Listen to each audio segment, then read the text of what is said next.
I have accomplished the unimaginable. In order to get rich overnight, I spent more than 10 hours in Uldaman, being chased by troggs, forced into a game of hide and seek. A game just like Frodo was forced to play with a cave troll from Moria at the Battle of Balin's tomb. Although I did not seek passage to the Misty Mountains, my reasons and obsession for being there was fame and fortune. To farm one of the rare and expensive treasures of Uldaman, such as Pendulum of Doom, Monolithic Bow, Jackhammer, and many more. With clear purpose in mind, I embarked into this epic adventure, and while maybe in 2005 I laughed at night elf hunters with the name Legolas, today I wish I played one myself, because ladies and gentlemen, what you're about to see is worthy of Legolas above the nameplate. And if in our previous adventure we managed to acquire 330 gold from swamp mobs, today we made a whopping of 660 gold, doubling the amount of gold, because the greater the risk, the greater the reward. So before you subscribe, like, and comment that now you want to binge watch Lord of the Rings and The Hobbit, again, keep in mind that this grind is relatively hard and it took me 5 to 6 hours of practice to start being consistent. So sit back, relax, and join me in the epic grind of taming 2000 mountain mobs. Here we are, guys, in Uldaman back entrance. We're going to open the door and we're going to find a level 42 elite called Obsidian Sentinel. This is used for a mage quest as well. It does have 13,000 HP, so it's going to be the first mob that we kill. So make sure to drop a frost trap and an immolation trap, put the pet on the mob and start kiting him around this corner. You want to jump on the left side, go here on the ledge, jump down. It's a good opportunity to practice for the future pulls. Keep on refreshing the frost trap, use multi-shot. Once you run out of mana, swap from aspect of the hawk to aspect of the viper, and then once your mana is full, swap back to hawk. Have a cast sequence macro that helps a lot. While we're doing this, we're going to take the opportunity to talk about the talent spec. We're playing a survival build. I tried Beast Mastery as well. It works, but not as good as survival, as we have a couple of trap talents. Don't use entrapment, it's going to ruin your pool, but the other trap talents, you get 10% chance to resist traps and also 30% damage to explosive trap, 30% increased duration to frost trap. You get lightning reflexes as well and sure-footed for the extra hit. Some of the mobs that we kill are going to be level 45, so they're 5 levels above our level. In terms of runes, we have the Lone Wolf. I know that I'm using my pet right now, but I'm just too lazy to swap between the runes. Once I'm doing the big pulls, my pet is not going to be up, so 30% extra damage with all spells while I'm doing this. Then we have agility rune, which gives me extra agility. We have the serpent spread, we have the trap launcher, which is a must, and obviously explosive shot. The second pull, I'm going to pull with a normal auto attack, and I'm going to try to trap one, and then I'm going to put another frost trap into an explosive trap. Be careful, they do silence, so you have to be very careful. We're going to focus on killing one of the hunters, the healer, the Shadowforge Relic Hunter first, because he heals. We want to burst one down as soon as possible, because not, they're going to kill us, the mobs. So keep on repeating the same process, keep them slowed. They're going to heal, there's nothing you can do to stop them unless you are engineer. If you are engineer for this fight, it's going to be much better, because you're going to be able to it's gonna help you with stacking the mobs better, using like an iron grenade or so on. It's gonna help a lot, or even interrupting a heal, like in this case the Relic Hunter. After we finish these mobs, there's going to be the big pull, which we're gonna do 2 pulls, and we're gonna kill a total of 68 mobs in those pulls.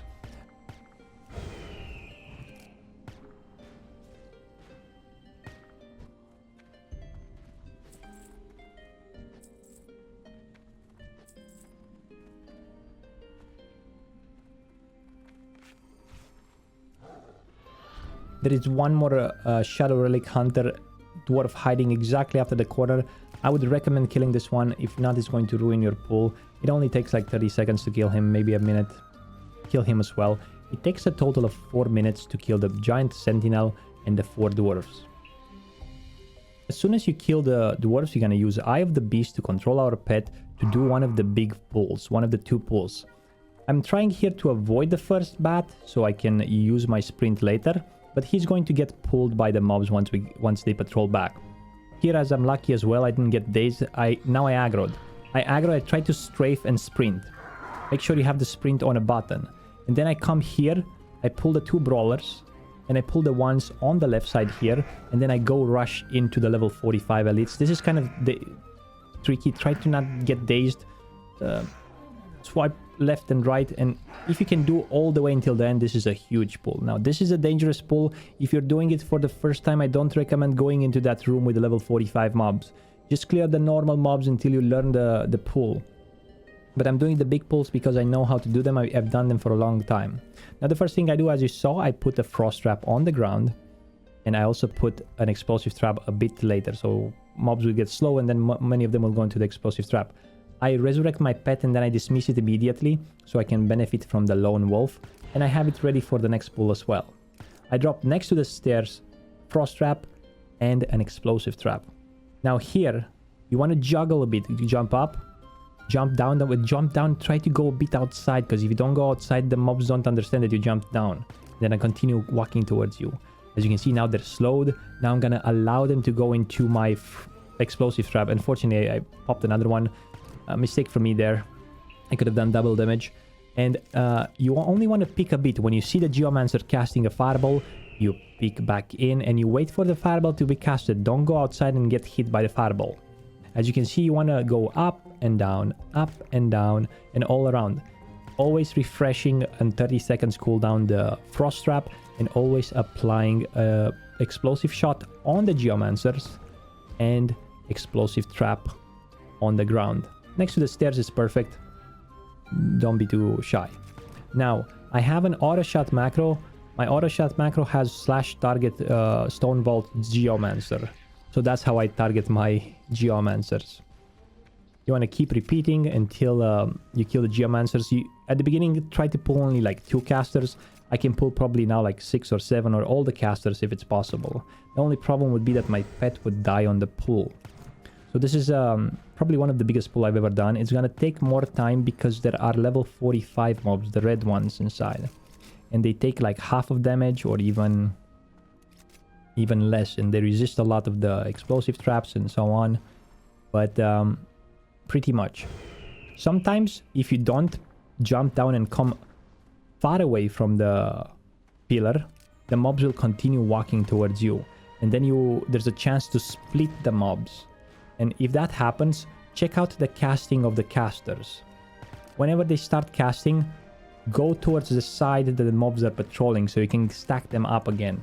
You're going to learn after a couple of times. This, it wasn't easy. I think I only managed to do it right after probably 6 hours. But in those 6 hours, I still made a lot of gold. Because I dropped a couple of rare items. I sold even like beast greens at level 40. Some of them with 50 gold, some of them with 60 and so on. And even if you don't get rare items or green items, you're still gonna get like 20 to 30 gold per hour consistent. Just from the mage wave, from the greys, from the greens that you vended to the shop, basically. Obviously, you're always going to find something to sell in the auction house. So that gives you an edge. Those little flame walkers as well, the level 45 ones, are annoying because they cast immolate on you. So you don't want to peek for more than 2 seconds all the time. If you see them casting, go back and wait 2 seconds before peeking again. It's basically a game of hide and seek. The priority is not to get hit. As you can see, I got an immolate there, but it doesn't do a lot of damage. Make sure you have like some healing pots with you and you should be fine. If you can't afford the level 35 ones, just buy the level 21 ones. They're good enough as well. Sometimes you can bring like Elixir of Agility and Minor Troll Potion. But to tell you the truth, you kind of die. You will die by making a mistake, and it's not worth it. You're just going to make less gold per hour, basically. It's not going to speed your killing process by a lot. Now, as you can see, this is going to take longer. We're going to come back with the second pull.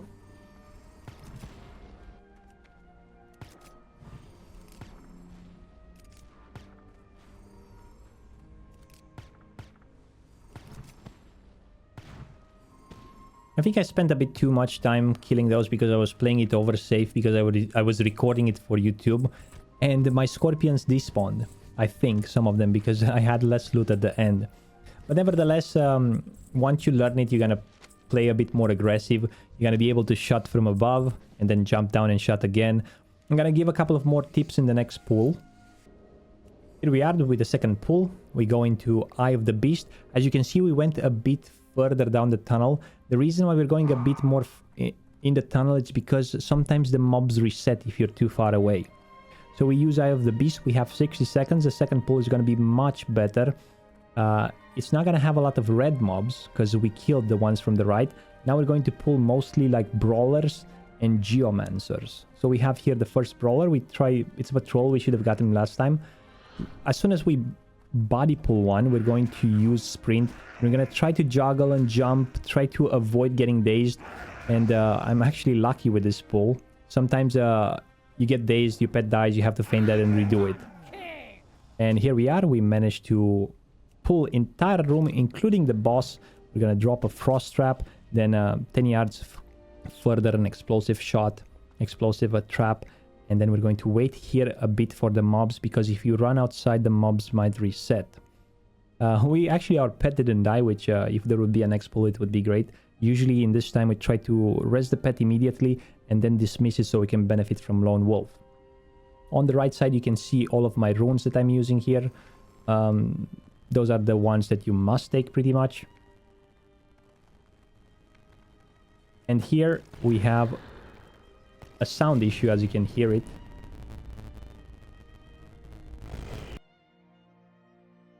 There we go. We go up and down. We put the same like the previous time. I'm going to talk a bit about my add-ons, because I'm pretty sure some of you are going to ask in the comments down below, what add-on is that and what add-on is that. We have a sound issue, but that's fine. So the add-on is the gun sound. As you can see, it has a silencer. It's called Silencer for Gun. You can find it on CurseForge. I think it's Area 51 Gun Silencer, it's called. You can find it on CurseForge. Above the unit frame, the target frame, we have like timers, explosive trap, frost aura, and so on. That's called NUG running, N-U-G running. It's an add-on that has a lot of customization. I've been using it for a while. And the UI, it's called SUI. Siana's UI or something like that. All of them can be found on CurseForge. Now let me give you more tips and tricks here. The boss is going to be treated like a caster. As you can see, they're casting. I'm jumping up so the mobs can stack again. And I'm focusing as well on the geomancers here. And once the geomancers are dead, I'm going to focus on the boss. As you can see, when they're casting up there, I'm staying up so the mobs can catch up and come on the ledge. The same thing, keep frost trap next to the stairs. And also explosive trap on cooldown. Now, you always stay in aspect of the hawk. However, when you get to 200 mana or out of mana, swap to aspect of the viper. And if you drop an explosive trap, you're going to get almost full mana immediately, because you're doing damage to so many mobs. And it's the easiest way to recover mana. Swap to viper, drop an explosive trap, then swap back to hawk. Those ones, as you can see, die much faster than the previous ones because they're not level 45. If you're just looking for speed clears, you can skip the right room with a level 45. However, I would not recommend skipping the right room, because you have an opportunity to drop Pendulum of Doom from the level 45 ones as well. Now, all of the mobs can drop Pendulum of Doom here. All of the troggs from level 43 to level 45. It can be a geomancer, it can be a brawler, or it can be a mauler or a fire weaver, what's his name. So don't take Wowhead for granted. I know people who got them from all mobs independently. Anything else I would like to add here? Engineering, like I said, would help with the grenades.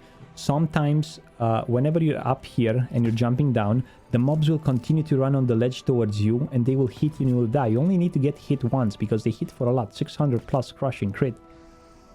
And you want to extend yourself a bit outside. Don't make the same mistakes as me. And just enjoy the grind altogether. I think I've grinded here for over 10 hours. Normally a run takes about 22 to 24 minutes for me right now, especially since I actually developed the 2 pulls during this footage, because I was doing 3 pulls before the troggs. When I recorded the footage, I developed on the point of the 2 pulls. I was like, let's try something more extreme, and it works. I would recommend with the 3 pulls in the beginning. It's going to take like close to half an hour per run. But as time goes by, and depends on your gear. My gear is not the best. I still have like phase 1 gear. Gun, it's not important because most of the damage comes from attack power. Explosive trap scales with attack power. Explosive shots scales with attack power as well. 20 to 25 minutes per run. I think it's going to be pretty good. Now, the boss obviously is 45. It's going to die slower. Just try to dodge the chain bolt and the chain lightning. However, if you get hit, it doesn't hit for a lot. I think it's like 200 or 300. You have the healing pots with you. And for example, I have a trinket on my hunter, the insignia from the Warsong Gulch.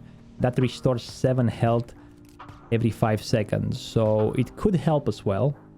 Because it's 70 health per minute. Maybe 84 health per minute. So if you do a fight is 5 minutes, it can give you back a bit of health. As you can see, we killed the boss as well. It drops sometimes a polearm that sells for 3 gold. And I know, guys, it looks easy, but this fight requires 100% focus. Let me know in the comments what you think about the grind. And if you're going to try it, don't get discouraged. It takes a lot of time to learn it, especially if you're new to the hunter. So take it slow, have patience, and always stay focused. Don't get distracted because a small fraction of a second is gonna make you fall down.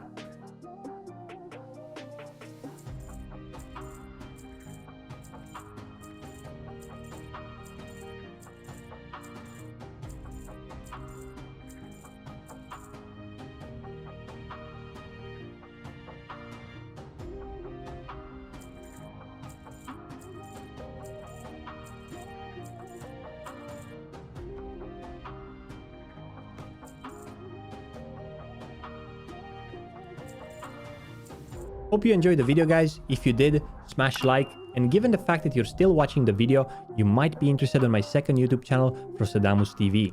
There's going to be a link right here on the screen, and you can easily find it in the description of the video right under the Twitch link. Thanks for watching, hope you enjoy phase 2, and may you be blessed by the gods of RNG.